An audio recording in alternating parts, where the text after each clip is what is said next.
Well, hello everybody. Welcome to Aquarius Rising Africa. Marvelous Monday. No Bryce Day today, but I have with me the beautiful Kelly Teal. But before I introduce Kelly and go any further, I would just like to give a great big shout out to our regular sponsor, the amazing Spooky 2, who are the creators of the Home Rife Machine series. There's a whole range of them, which you are able to use yourself, actually. Frequency medicine, really, really amazing product. I always rave about it. My mom uses mine. It's amazing. As well as, I just want to mention, let me just get the dates out here again. Spooky 2 is having a conference on the 11th and 12th of November. So there we go. You have your own opportunity. You have the opportunity to meet your online trainer, who's Jonathan Ellis. So the time's there, the dates are there. You can just check it out, and you can get your e-ticket on Spooky 2's website, where we're going to put the details below in just a minute. So I just want to say again, thank you to Spooky 2 for. I mean, they're an amazing sponsor for our show. We really are incredibly grateful. And as I said, it's a product that works amazingly well. So if you want to try it out, you can check out their website. Morna will put the link below. And we're just going to watch their little ad instead of breaking in the middle of the show, which is sometimes a little bit disruptive. So I'm just going to put it in the beginning. So let's just take a ad break, even before we begin.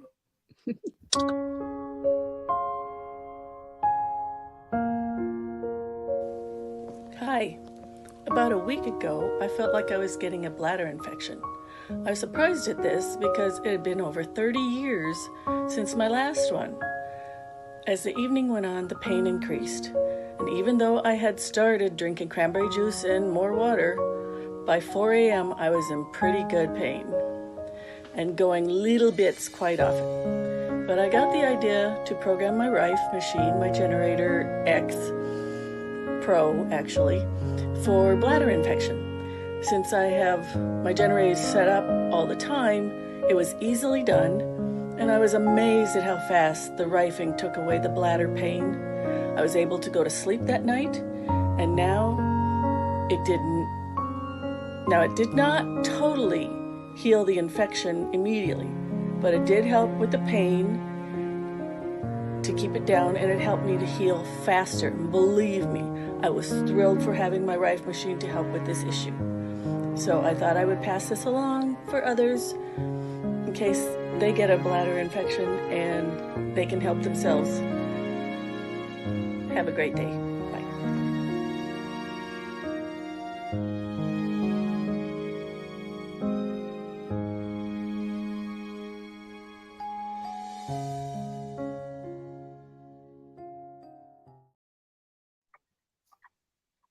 Yay, thank you, Spooky 2, for that.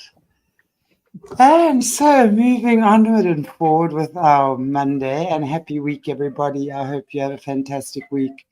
Monday is a challenge for a lot of people. So I hope that somewhere along the line we can make it easier for you guys. And especially with my amazing guest today, who I know has also been on Bryce's show on Esoteric Atlanta, Kelly Teal. Welcome, beautiful Kelly. It's so good to have you. How are you? Oh, I'm doing great. Thank you. That's amazing. It's a little chilly here in California. That's the sweater on for starting to become fall. It's nice.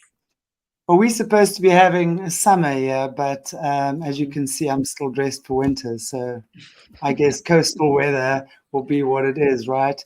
There's always great concessions to make. It's such a beautiful place. So, yeah, I'll take the crappy days between it all. Me too. Anyway. Wow, Kelly, so welcome. I mean, you've got such an interesting story to tell as well. I know we had a little off-air chat the other day. And I mean, along with that, you recommended I watch a movie, Carmageddon. Wow, what a movie on pretty much the life of Ram Dass, right? Which is, I mean, he was supposedly one of these gurus, but wow, very interesting. And I'm seeing how that's all connecting with this whole cult mentality, right? Mm-hmm. So I'd love to hear from you. I mean, how your amazing story, because I know you were involved in the cult as well, but not from a child, right? You got in as an adult already. But tell us your story. I'd love to hear from you about how that went. Yeah, just going back quickly. So Ram Dass, it was never a bad guru. It was his friend that I just want to clarify that. I love Okay, Ram yes, Dass, and his yes, whole message is always that he was not himself a guru. yes. But I had not I've run into Ram Dass. I had not found out about his teachings. Had I learned about his teachings prior to joining NXIVM, I probably would not have. But that being said, back in 2016, I was in this place where I think a lot of people have been, where something seems to be missing in life. And for me, I felt there was something missing inside of me, that I was missing a piece that was keeping me from being whole. And Can so, sorry to interrupt you. I'm always interested to ask this question. May I ask you then, if in quite recent years, what was that, 7, 8 years ago, you kind of came to that conclusion that there was a hole within you that you felt needed to be filled. mhm. I'm interested to know, I'm aware that your background is not of the cult or what have you. Mhm. How was your background though? What did you feel, if you've done like you've done sort of the introspection and stuff, which I know you have? Um, Maybe you'll still get to it. Maybe I'm jumping the gun, but you can just let me know. But I'm just interested to know,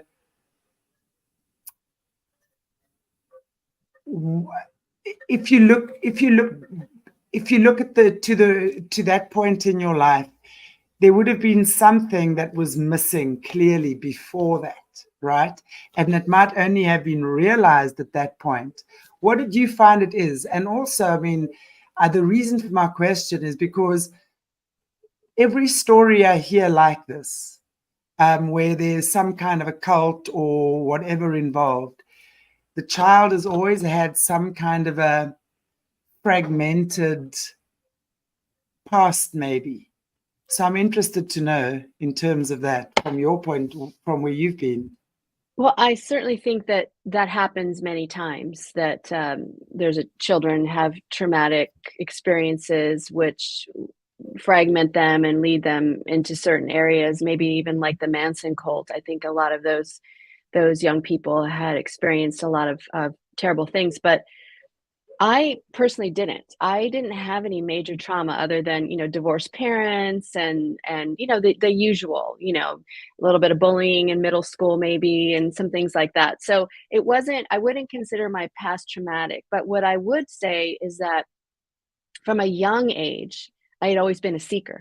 So I had been looking for answers to everything from a very young age.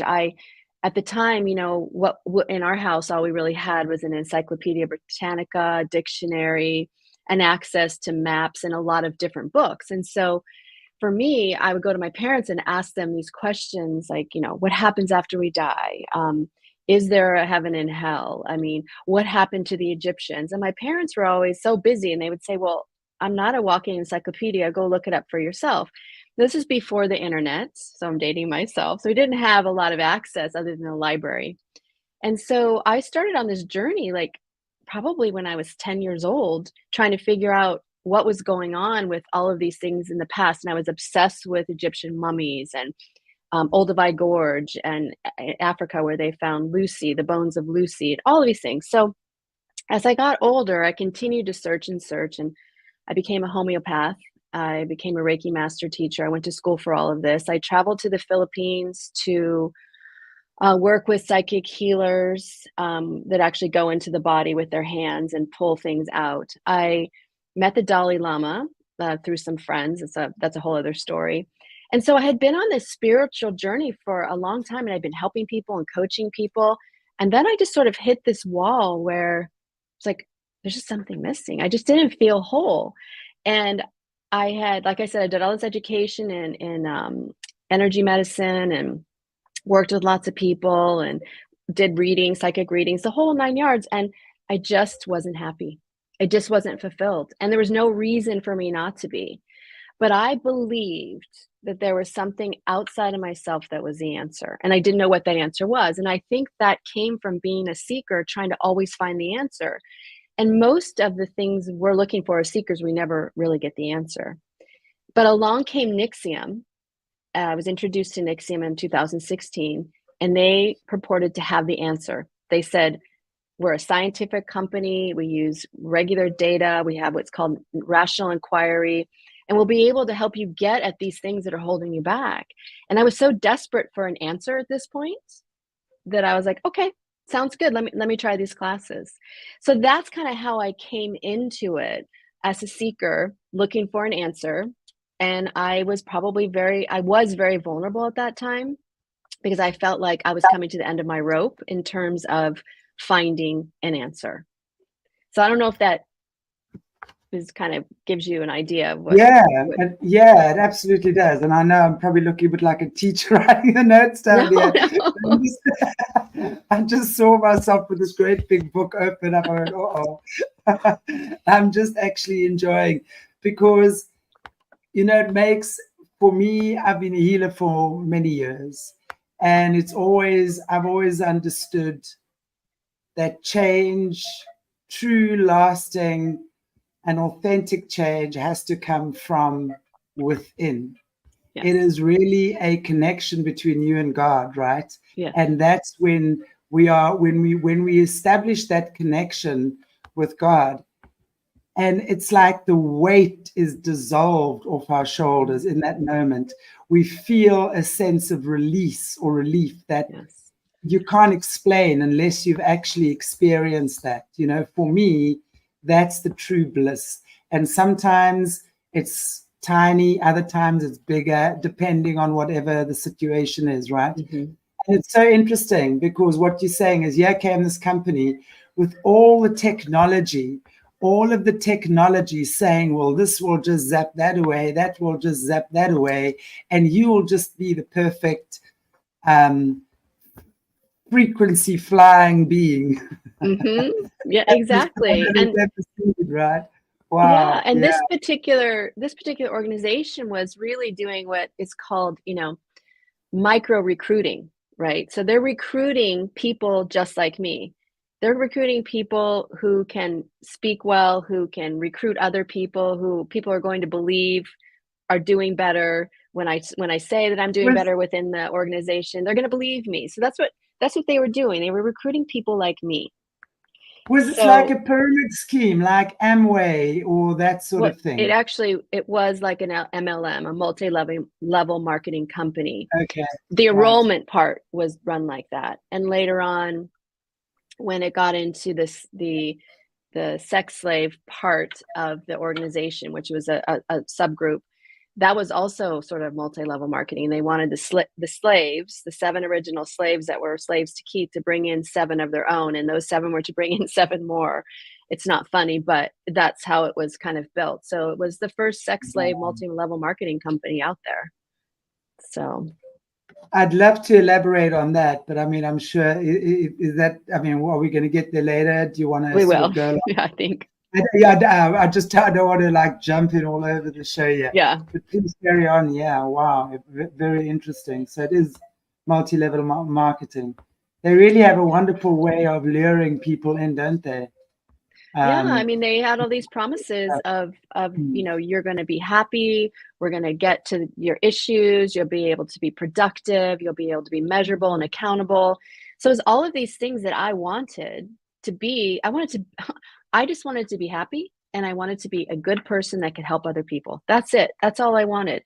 And I also wanted to reach some kind of enlightenment, I guess. I wouldn't have called it that back then, but I wanted to reach a place where I felt that I was so okay with myself. And this is what is so interesting, but I wanted to feel so all right with myself that any kind of judgment or criticism that was coming at me from the outside wouldn't hurt anymore. And the ironic thing is, once you were inside this organization, like I was after I was a student, then became a coach, it was all about judgment and criticism, and we were forced to take it. So in some ways it was kind of good for me, because now I look at judgment and criticism completely different, because I had to prove to them that I could take it with all this so-called Wow. feedback, which was really just judgment and criticism. So my biggest fear, and what I wanted to conquer going in there, part of what I wanted to conquer was exactly what they were doing to me, which was controlling, which is the thing I hate the most, to be controlled, but yet I was being controlled. So it was like this real big dichotomy of things going on at the same time. Wow. I love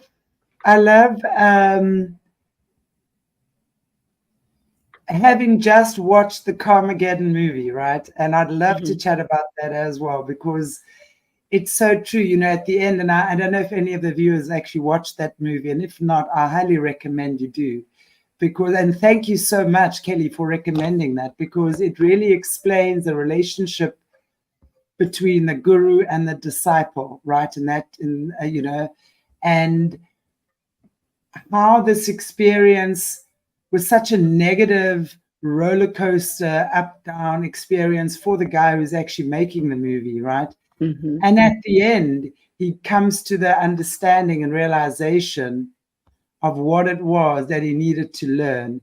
And only then was he able to find his peace, right? Yeah. So for me, he was really reflecting a lot of our shadow aspects, which he wasn't shy to express in his life. But it really pissed a lot of people off, right? He was honest about it. There was no, well, except for the stealing, right? Well, the guru believed that, and people also believed him, that if he was telling the truth, that I'm a human being who does XYZ, that's not good.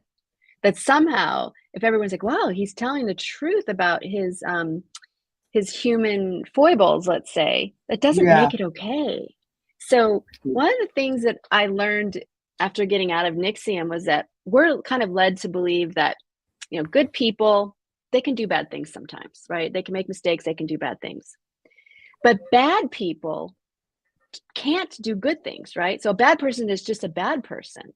So it's very hard sometimes, if a bad person is doing good things, they can hide behind that, and people won't actually see that they're bad, and it's hard for them to believe, well, this person is doing all these amazing things, like the guru, right? He had amazing tools. He was helping people. He was playing his music and writing songs, and really had a big following. And he looked like this good person, and everyone was focused on all the good he was doing, but they didn't allow themselves to see the bad stuff, because they believed that the bad stuff would wash out the good stuff. But it doesn't always. So bad people can do good things. Don't be, you know, don't be blinded by that. All we need to do is look at the system that currently rules our planet, our governments. You know, the Brotherhood is all for showing, oh, we'll take kids, you know, the round table, we send them as exchange students for the year, whatever. We look after this, we take care of that. You know, it's all just the cover, but beneath that cover is something quite sinister. And it's interesting, you know, what I find again, because the very thing you didn't want is what you got, right? In that situation. In as much as I compare that in a sort of a more of a microcosmic way to what you experienced with an entire system. This was a person that this guy was, was he Bhagwan Das? Bhagwan Das. So he was Bhagwan Bhagwan Das. Das, and then there's Ram Das, who together, they were in India. Ram Das is about 20 years older. So, yeah. Yes. And Ram Das was not impressed with Bhagavan. Not at all. But it's very interesting, because I like to observe these things. You know, they say life teaches us the things we need to know, right? So it's going to take you to the greatest point of your pain, almost. So your pain is either going to destroy you, or it's going to resurrect you, right? Exactly. In a very empowered way. And I mean, yes, I just think that's interesting, you know, going to the places that we really are trying to get away from. We almost like denying ourselves. And it's almost like Yeah. something pulls us there, like this invisible force that we're completely unaware of until boom, there we are, right? Yeah, right in the middle of like a hurricane and losing yourself, but then, when you come out the other side, you have choice, right? Well, I had choice throughout the whole ordeal, and we always have choice in life. But as I got out, my choices were, do I run for cover and just hide in shame and feel blamed for everything, or do I tell my story and let go of all that shame and blame, right? I mean, and not be a victim of the whole thing. And that's what I've done. So I just encourage so many people. I mean, everybody has a story. Everyone has a story. And if you can own your story, you can walk away from whatever happened because it's in the past and you have your now moment now to live without shame and blame. You can drop it at the door. It's a choice. Absolutely. I totally agree with that.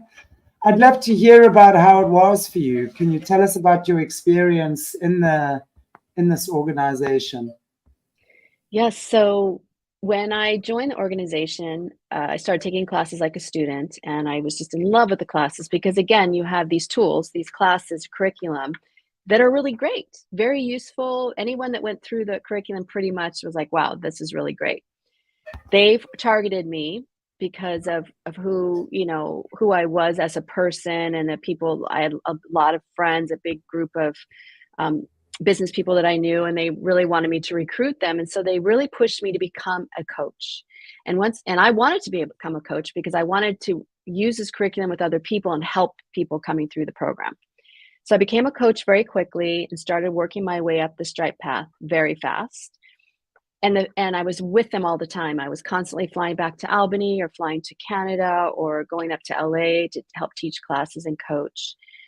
And as I went along, they became to control me more and more and more, to the point that, any kind of emotional reaction that I had or a question about what was going on possibly with Keith and other people, I was shut down and punished, right?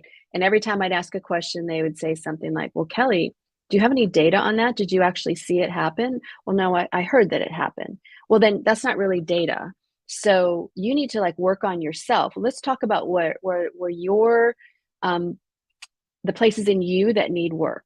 And of course, I wanted to be this better, more enlightened person. And I had a lot of perfectionism going on, which I was trying to work on. And so I'd say, okay, you're right. Yeah, this is my issue. So I always got gaslighted. We all got gaslighted back into only looking at ourselves and not looking at what was happening out here. And so that went on for quite a while. And I was starting to feel pretty controlled. But it still wasn't enough for me to leave because I just loved the community. I loved everything that was going on. And I loved helping all the students. But after a while, things started to kind of fall apart. And I was being recruited into a subgroup called the Vow. That's what I was told it was called. And it was supposedly a bunch of women who were like these badass, kick-ass women who were working on being more accountable and doing some great things in the world. And I was being recruited into that, being told that, oh, you'd be a perfect match for this. We really want to help, grow you more. And so, of course, that was kind of ringing all my bells. I had something new and different, and that I could become a better person. And then she said, well, in order for me to tell you any more about the Vow, you need to give me some collateral. And collateral, what are you talking about?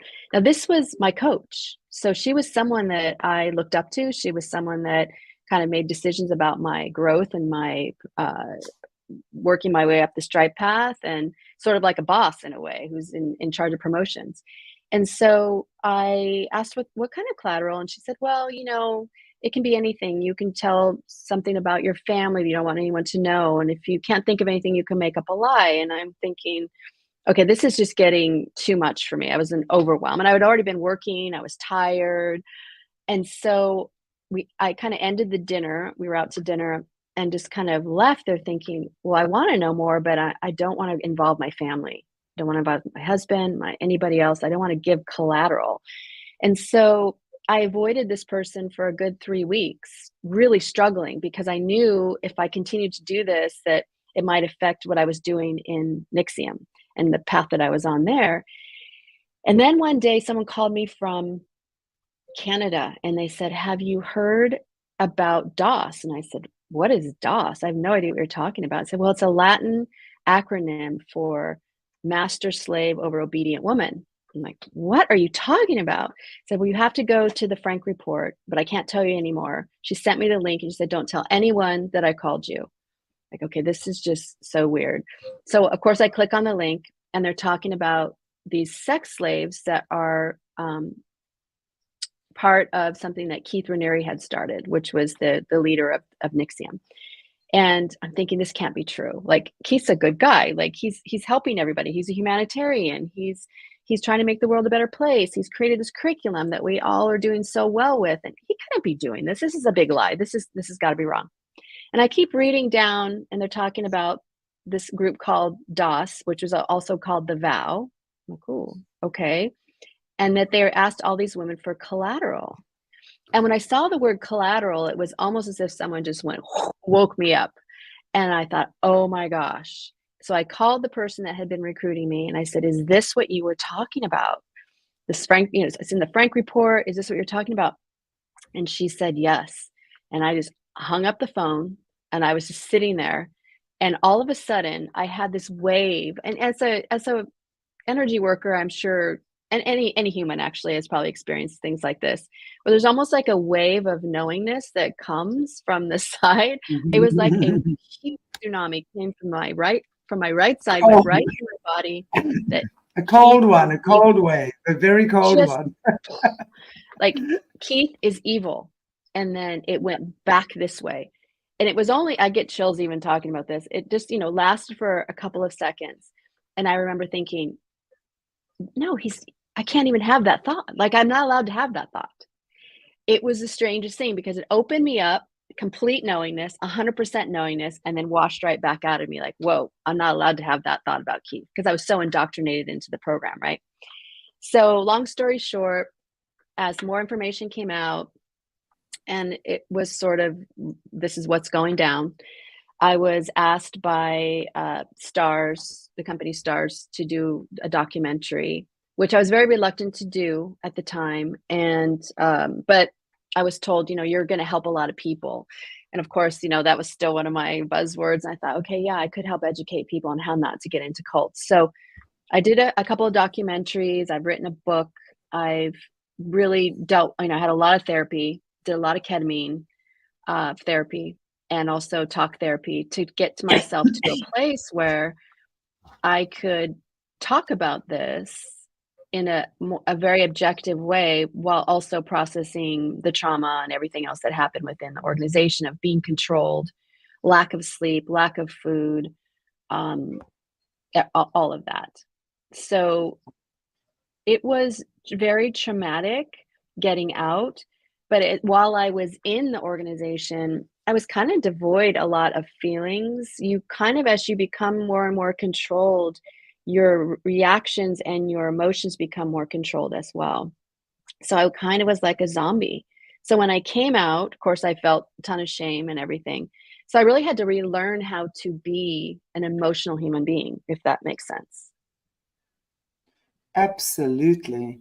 I can well imagine, when you're in that situation and you've put heart and soul with this amazing ideal that you're doing something really great and you're working towards something for humanity, right? I mean, this is, if these guys are developing these miracle machines and it's working like this, I mean, wow, this can change the world. Only to discover, when you peel back a few layers, that this is behind it. I mean, that is one hell of a shock.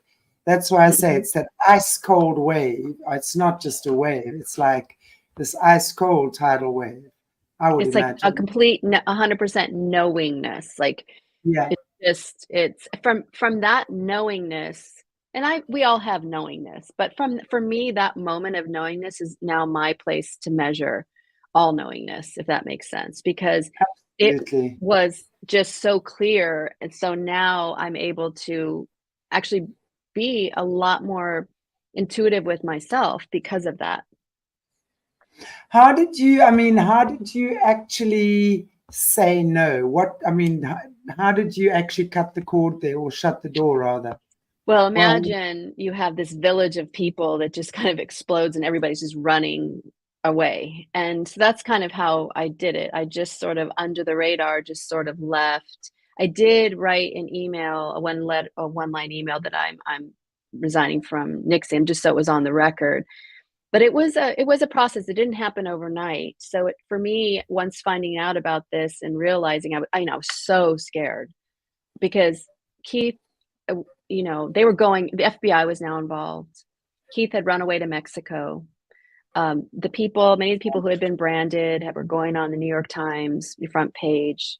One gal named Sarah, and so it was becoming very real. But at the same time, it was sort of, when you're indoctrinated, you don't just become unindoctrinated. It's a process. So during that time, I was taking in information, running it through my system, deciding what was true for me and what wasn't. And then eventually, over a period of a couple of months, I was able to just say, okay. And then, talking to a lot of people in the organization, nobody wanted to talk to anybody else because everybody was afraid. So nobody wanted to say anything. So like when they told me the FBI would be calling and that they would want to interview me. So then everyone was scared that if the FBI was calling anybody, they didn't want to talk to them. So it was just this big mess. So it did take a little while to extricate myself. So when did this whole NXIVM cult sort of come crashing down? So in this, like May of 2017, I think is when it all sort of came out. The New York Times came out in, I think, October of 2017. Keith left for Mexico, I think, in June of 2017. So it was all sort of a progressive thing. So I believe he was extradited from Mexico in 2018. The trial was in 2019, and I attended part of the trial. And he was indicted later in 2019, I believe, to 120 years. I mean, he was indicted, and then he was found guilty after the trial and sentenced to 120 years in prison. Do you think he was a fall guy for something or someone bigger? I've been asked that before. That's a good question. I don't think so, because there was not that many of us, and that doesn't mean there weren't people behind him telling him it was okay what he was doing, that they would protect him, because the police department in the area where NXIVM was located in Albany weren't doing anything. It took the district in New York City to come after him. So I don't know. Yeah, this is what I'm saying. I just think so often when we really start looking, and often it's years afterwards, then the true stories start coming out about who he was really just a puppet for. Could be. I'm interested to know about this sex slave. Just can you explain to us about that? Sorry. Yeah. So that was DOS. Now DOS was started in the beginning, no one knew who started it. But Keith Raniere had 7 women that were very close to him that he kept secret. They weren't allowed to talk about anything. They were kept on 500 a day calorie diets. They were basically super indoctrinated into his system. He gaslit them all the time.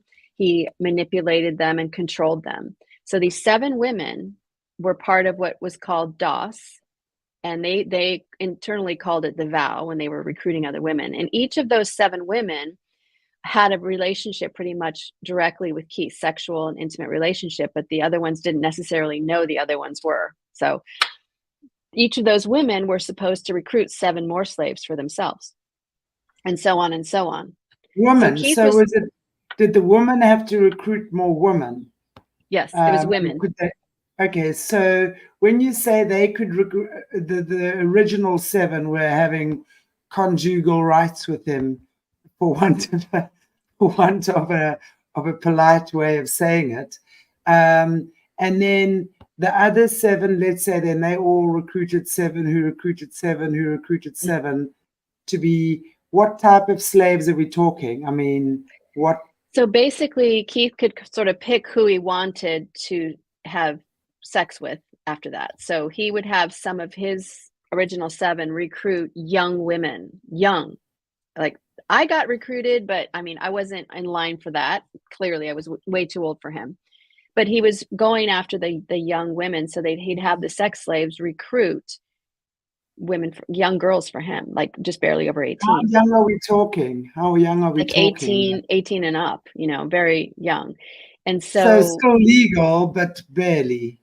right. And so, you have to understand. So these women some of these young girls had come into this organization giving collateral. So now sex with him was basically a coercion, or because if they didn't have sex with him, the collateral would be released. That was always the issue. Like, your collateral will be released if you don't do X, Y, and Z. And so many of the slaves, their 7 slaves that were underneath them, were supposed to be doing things for them, like grocery shopping, manicures, pedicures, things like that. They called it, like acts of love or something like that. And so it was kind of this, everybody below the 7 slaves were sort of working for everybody above them. It's like a pyramid scheme, right? Or like an MLM. And Keith was sleeping with a lot of women, not just the 7 slaves, but a lot of the younger girls he was trying to sleep with as well. So it was all sort of a controlled sex thing, but he was also creating sort of like this army of women to do what with? They were all collateralized, right? And none of them wanted their collateral being given away or shown in public. So they were doing whatever they were being told to do. What was the lure? How did they lure? How did these women lure their slaves in? I mean, I can understand from your side, you were obviously smart, bright, had a whole lot going for you. So you'd worked yourself up in the system, and I'm sure that they would have probably thought they could manipulate you into other things as well, right? Mm-hmm. If they could get me into that, yeah. Where did these slaves come from? Were they friends, cousins, sisters, whatever, girls off the internet? Or were they actually women like yourself that were already involved and successful within the business? They were all women like myself. They all came into NXIVM with the idea of learning to be a better person with the mission of humanity, of being a humanitarian. They were all, yeah. So these are acts of love. Wow. Yes. So they all came in with the idea of making themselves better people through doing the curriculum, got themselves involved in the community like I did. And then he was handpicking. Well, I wouldn't say handpicking. He was telling his slaves to recruit more slaves. And by the time they got to me, so I would have been like a 4th level if I had gone in. By the time they got to me, they were recruiting people like me, which means that I figure at that place, they were already completely unorganized. Like, to try to recruit someone like me, right? Let's say I did say yes and give collateral, right? Pretty quickly, I would be like, oh shit, I can't do this. This is way, like, I can't do this to my family. And I would crack. I'd say, fine, take my collateral, show it. I don't care. I would have gotten to that point because of my age, because of what I had at stake and things like that. These younger women didn't necessarily have all that at stake and didn't have the experience in life that I have. And so to recruit someone like me was not very smart, in my opinion. So I figure at that point, when they were recruiting, basically it was open recruitment. They were trying to get whoever they could because they had numbers to meet, and they were running out of people pretty much, probably. So I think it was already starting to become very disorganized at that point and was going to implode no matter what.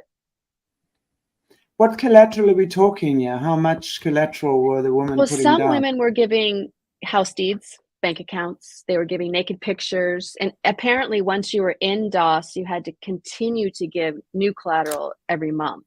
So for me, what they asked for was for me to lie about something in my family. And I'm like, I don't think so. Well, you can lie about your Reiki business. You can say that you're a fraud. And honestly, that to me was like, maybe. I could do that. That wouldn't be too bad because I know it's not a fraud. My clients know it's not a fraud. So that wouldn't be too bad of collateral because it's not hurting anybody but me. It's not including anybody. So I actually thought about it. Like that was like, it was like, that's a possibility. I never did it, but that's what I'm saying. So it was, but had I gone into DOS, the collateral would have just been raised every time. Like you had to give new collateral every month, apparently. And so some women were giving new naked pictures every month, were saying that their brother was a child molester. They were, coming up with all kinds of things. It's really, really, really sad. Just give me a moment. Okay, sorry, now I've got a strange cat in my yard. Giving my girls a hard time here. I wonder what he's doing here as we're talking about this crazy collateral. Wow. Yeah. That is absolutely insane. So these women then, I'm hoping that they realized what was going on. I mean, it's not like did they catch on once they were in there? That's my question. Well, some of them actually did early on, and were trying to get out like in the middle of the night, like they were sort of leaving. A couple of them did. And then the Frank report came out and everybody, it just sort of, it exploded. So some of them stayed in. There are still 6 women who were in DOS who have a program online, a website, and they do video calls all the time with each other, talking about the ins and outs of the good things about DOS and the vow and things like that, and how they grew and how, Keith Raniere isn't guilty, etc. So some of them are still in, but they're falling out one at a time. And most everybody else just sort of scattered and got the heck out, especially once the FBI got involved and it became a national news story in the United States and places like Europe and things like that. It became a very big story in Canada. And so people moved on with their lives over a period of time. It didn't happen overnight. What would you say would be,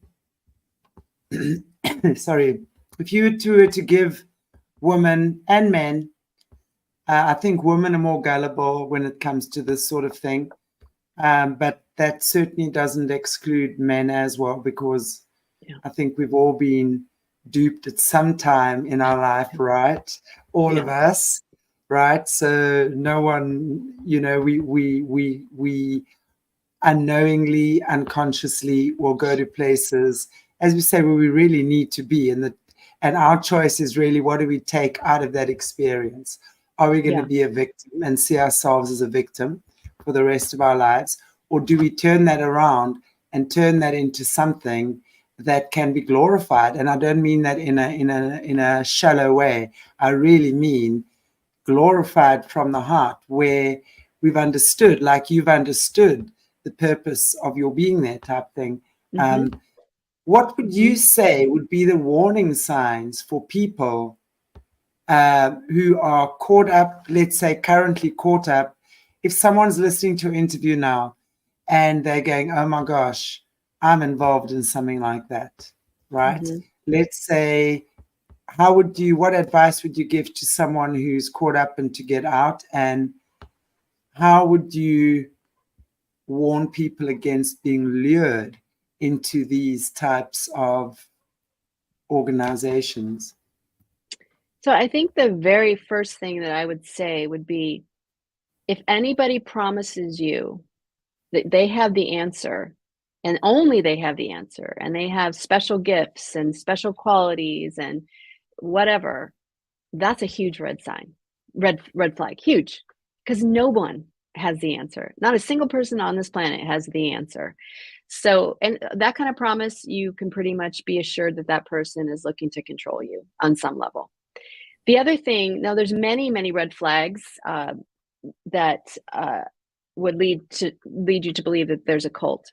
But the 4 that I really like to use when I teach is, I use the acronym CULT, C-U-L-T.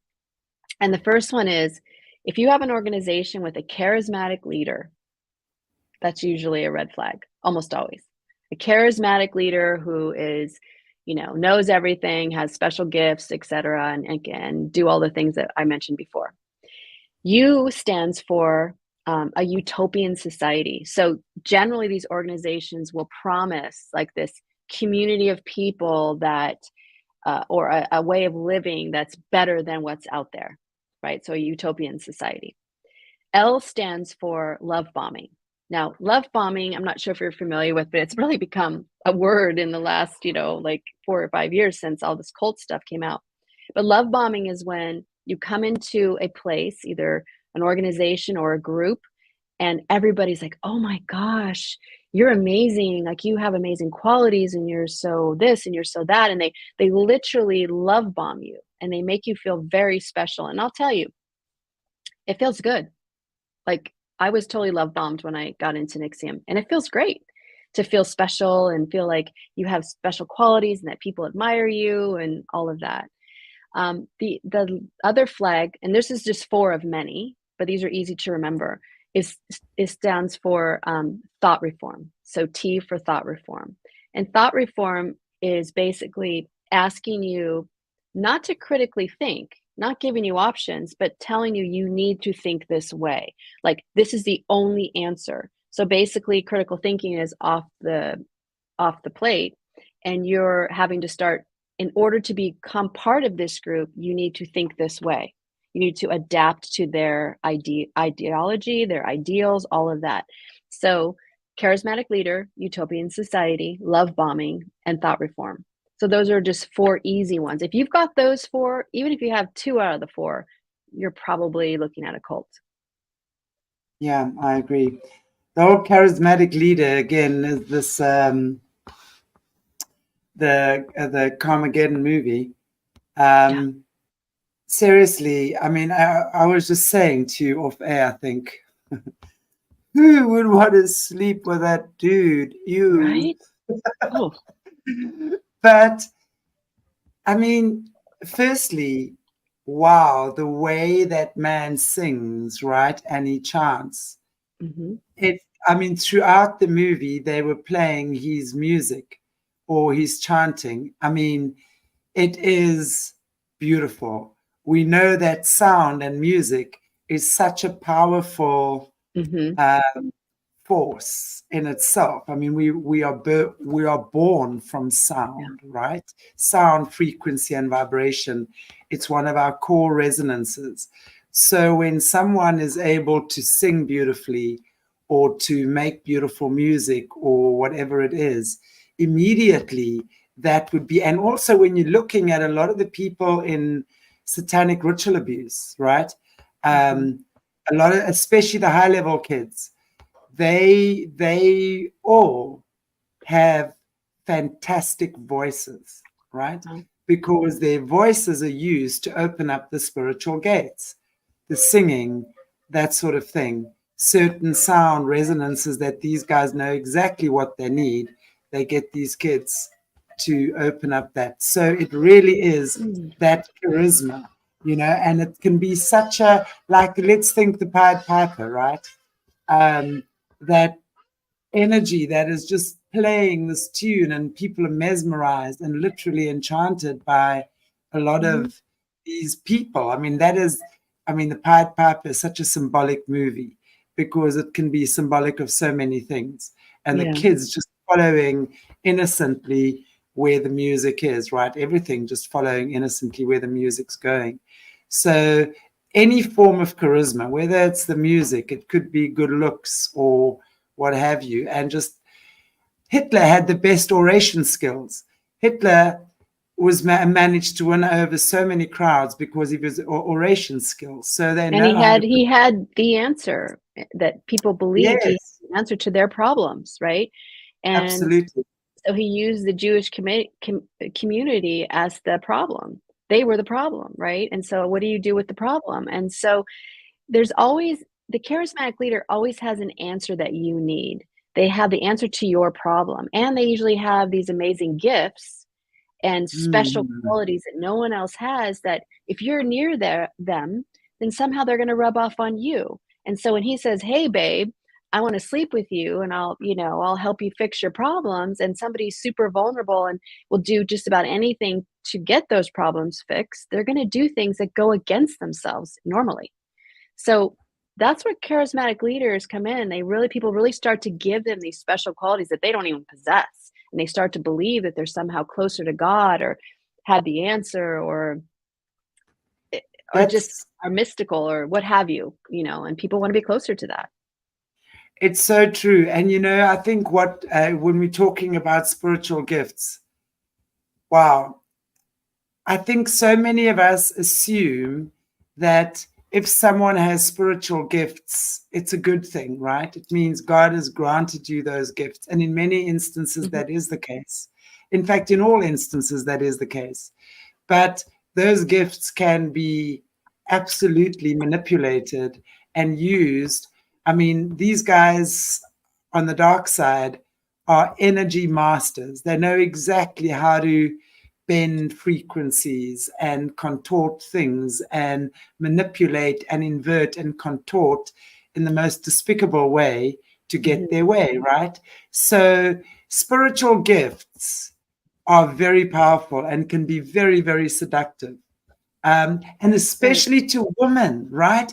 If a man is intuitive and he understands us, I mean, we look at this Bhagavan Das. Is Bhagavan? Yeah, I keep forgetting, sorry. He talks about the tree. Can you see the tree? The tree's yoni, talking about the yoni as if it's the most delicious, wonderful, this whole feminine form, yet so abuses it, right? And these women are and these are women that are clearly, in my opinion, which is why it goes back to me saying it's so important that fathers are involved in their daughters' lives. I say to my male clients, your daughter must be sitting on your lap until she's 16, because if she isn't, she's going to be seeking that someone else's lap in a much more unhealthy way. So a lot of these things, it's that yearning for that male touch, that security, that feeling. And always, I mean, the younger girls with him, right? 18 years old, 20 years old, that feeling of security, that feeling that I'm beautiful and desired and pee in the cup and let me drink it. And, we're making this passionate love and we're really creating a miracle here tonight. So it's carry on. Oh, I was just going to say, we as human beings, many of us have gifts, spiritual gifts, all kinds of things. But we also have the human part of us that is, very deficient, makes a lot of mistakes. So to grant a human being with special gifts your complete devotion and your complete everything is a huge mistake, because I have not met a single person on this planet. I mean, every person who's taught anything has that human side to them, where they make mistakes, where they're not perfect, where they're very human, where they struggle with things of being human. So I think really, when you go back a second to what we were talking about, just in how do you recognize that, it's just recognizing that we're all human and we all have gifts, but you can't just allow the person who has a gift that you don't to manipulate you and tell you need to do certain things. It doesn't work that way. That in itself is such a gaslighting thing, because what it is saying, ooh, look what I have. I have this, I have that. And yes, some people are born with more elevated gifts, if you will. But that doesn't mean that other people don't have it. All we have to do is have to be able to, through our own spiritual growth, our own latent gifts start developing.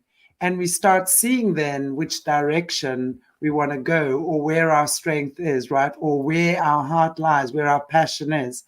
But that we only get through doing the spiritual work and the development. On the inside, it's all in here. It's absolutely. All here.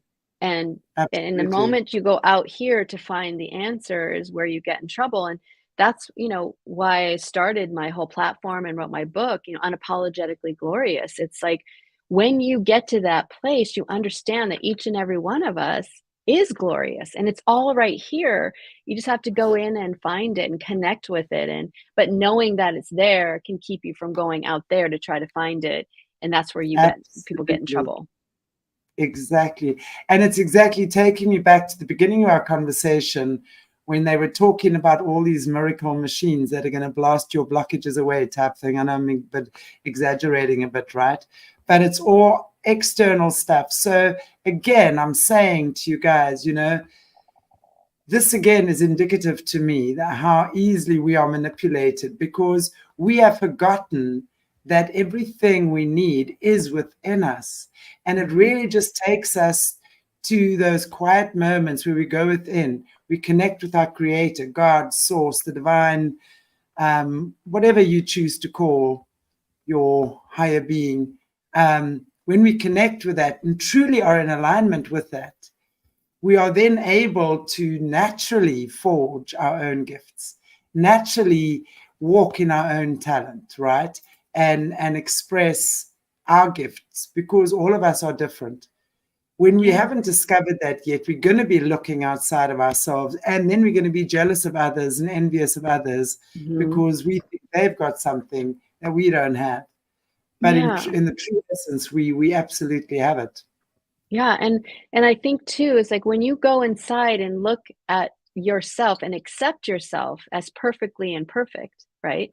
Then there's no real need to go outside, because I'm going to make mistakes. I've made a million mistakes, and I'm going to continue to make mistakes, but I'm going to keep getting up from those mistakes and learn from them and move forward, because I am imperfect.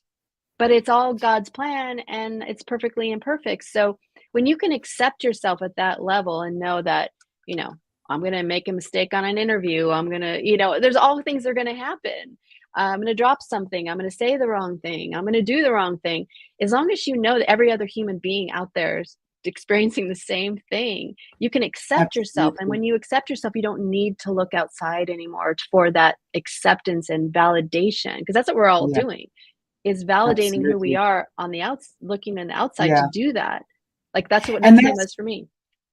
And that's where that whole love bombing, because when we haven't discovered that within ourselves yet, we are open magnets for these creepsters to love bomb us and make us feel like we're fabulous. But the minute they cut that off, deflated is the balloon again, right? So that love bombing is a very important thing. I mean, seriously, when people start love bombing on me, it's like, no, what do you want? No, it's automatic red flag, right? But in the beginning, if you're a vulnerable person who doesn't believe in themselves and that happens, it's like, wow, this is so cool. I've got actors who were in NXIVM, actresses, all who were already in NXIVM before I got there, who were teaching my classes. Oh, you're amazing. So you're having these people that you're kind of looking up to telling you that you're amazing. It's like, it feels great. But now that I know what I know, anytime that happens, it's just like, oh no, that's not normal. That's not normal. How clever, they even get the actors and actresses involved.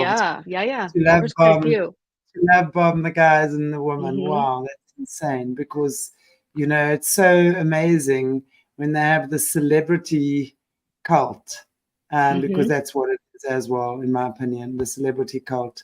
So when they say that has become such a big thing for people, like, wow, I saw so and so, and I'm baking a cake for Jennifer Aniston. I'm like, really? Wow.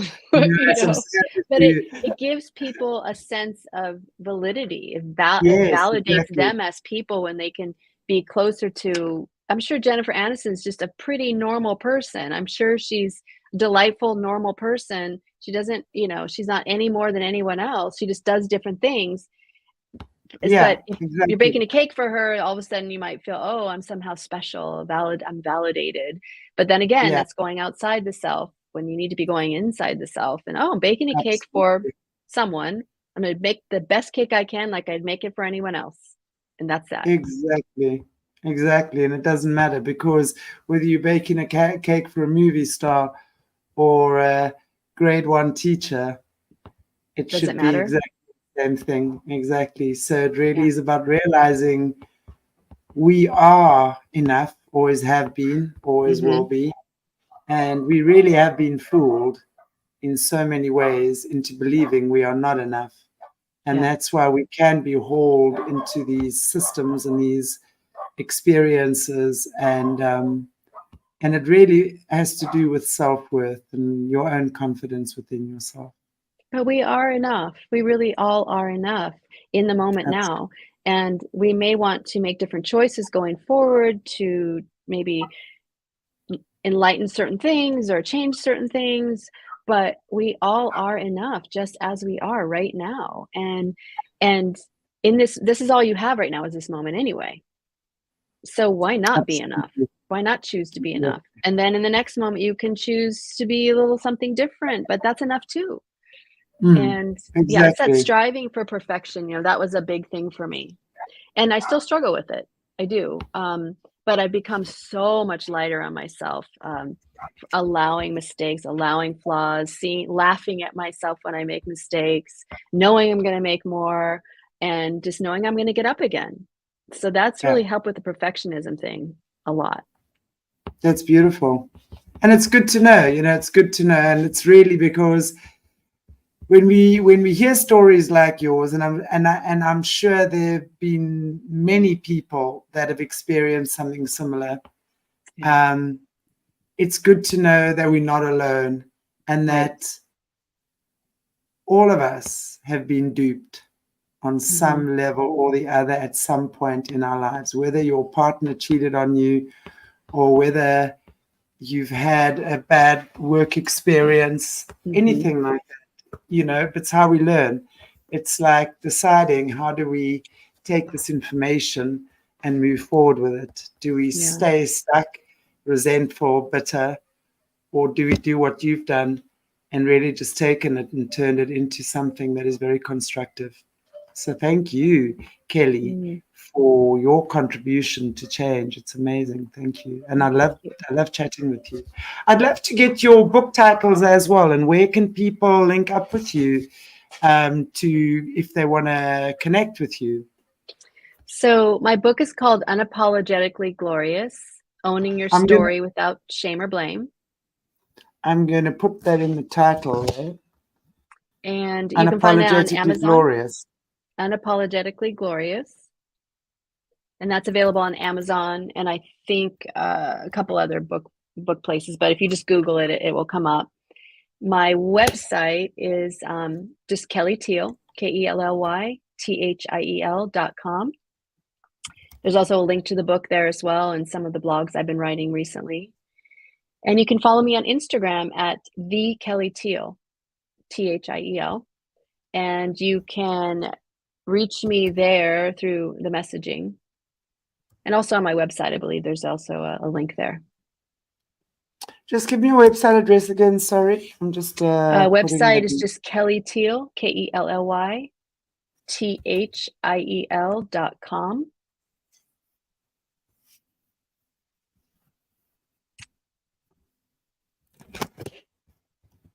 And then Instagram is the Kelly Thiel. Okay, got that. Lovely. Thank you so much for joining us. My evening, your morning, I know. And I want to just say thank you so much to all our viewers and things as well. Really had a great time connecting with you and chatting with you about, it's so crazy, it's just another situation of control. And it's just so good to know that people like yourself have broken that and actually speaking out. So thank you so much for that. Thank you. And one quick last thing, if anyone out there is struggling with a cult or have a loved one that might be struggling with a cult, you can go to seduceddocumentary.com, seduceddocumentary.com, and that's where you can find a lot of resources from deprogrammers to therapists to people who really have done a lot of research on cults and have a lot of information. So that's a good place to start if anybody's finds themselves near a cult, in a cult, or a loved one that's involved. So that's a really good website. Great. Thank you so much, Kelly. Oh, thank you so much. Yeah, it was great having you here. And I want to just say thank you again to everybody who joined us this evening. It was great to have you as well. Have an amazing week. Take good care of yourselves. God bless you. Like, share, subscribe, please. it really is important to get this type of information out there. There's a lot of people who are caught up in this sort of stuff. So let's get it out. Let's see how many people can free themselves. Awesome. Take good care, everybody. God bless you all. Thank See you you. tomorrow. Thank you so much. Bye-bye.